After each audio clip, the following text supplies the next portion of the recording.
парламентаризм институты осы кезге дейін бұл мәселені көтеріп көрген жоқ. Біз Ғылыми комитет институт отырысына керек. келген кезде мен Парламентаризм профильный институт- комитеттің ғылыми мүшесімін. институт керек. Өзбекстанда өзбек ұлтының мына психологиясына, салтына негіздеп, мысалы үшін махалланы заңдастырды. Оған ақсақалдардан жаңағыдай басшы болады. Сосын мына ажырасудан бастап сайлауға дейін мәселен бәрін центр махаллеге беріп тастады. Әзербайжанда да үлгі алатын заңдар бар. Моңғолияны зерттеп, мен осыны ұсынып жатырмын. Үкімет осы саясатты қазір қалыптастыра алмай отыр. Мен Тамара Қазымқызы ол пікірмен келісті, шыны керек. Өте өткір мәселе деп ойлаймын.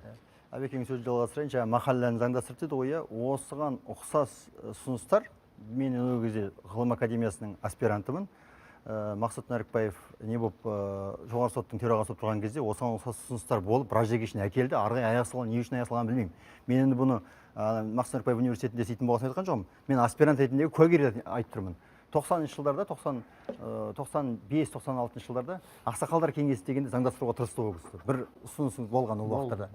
Сосын ол арғай неге аяқ салғанын білмеймін, бірақ осы мәселенің арғай індетіп алып кетіп жалғастырса, біздің таза өзіміздің психологиямызға, мәдениетімізге таза сай келетін, сарт ете қалатын нәрседе. Осы алысқа кетпей тұр, осы мәселені жалғап алып кетейінші. Міне, алдыңғы күні мен Түркістан Шымкент сапарынан келдім.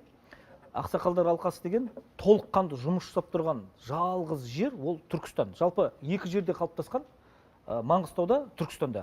Бірақ Түркістандағысы ресми түрде ақсақалдар алқасы болып, әкімнің жанында Жарылқасын Әзірет Бергенов деген ақсақал басқарады, ақсақалдар кеңесі төрағасы. Мен ол кісіге ұсыныс тастадым. Сіз мына жұмысыңызды мына ғылыми практикалық конференция түрінде ұйымдастырыңыз. Мені шақырыңыз, мен келем, шамаген шаптан соңына қойыңыз дедім. Сосын осыны бүкіл Қазақстанға таратып осыны заң күйіне айналдыруға тырысамын деп, ол кісіге уәде беріп кеттім. Өйткені бұл мәселе мен үшін енді көптен бері көтеріп жүрген, айтып жүрген дүниелердің бірі. Бұның себебіне бір үңілейікші.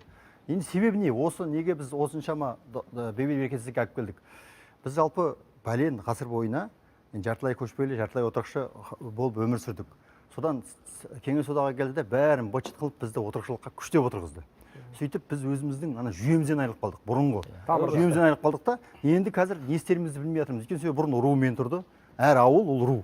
Енді рудың рубасы бар. Рубасына бәрі бағынады. Яғни ол ең несін елден қуып жібереді, былай алғанда сол жүйеге бағынып тұрды. Мысалға ұйғыр халқы неше ғасырдан бері отырықшы. Олар жүйені жоғалтқан жоқ. Өйткені бұрыннан отырықшы тұғын. Олардың әр 10 үйге өзінің бір жігіт басы бар.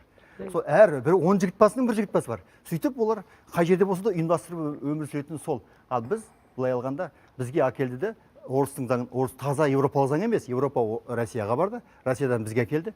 Бізге біреудің киімін кигізіп қойған сияқты ғой. Яғни біз әкеміздің киімін немесе ағамыздың киімін киіп алған сияқты жарасымсыз киіммен жүрміз есебі. Сондықтан бізге өзіміздің әуел бастағы анау қайнар көздер жатқан нәрсені қайтадан орнына келтіру керек. Енді кез келді, айтатын кез келді, соны айтып жүйеге түсіретін кез келді. Заңдарды да соған лайық. Заңдарды соған лайық қой енді. Депутаттар дайын. Үзілістің уақыты келген екен 2 минуттан кейін жалғастырайық.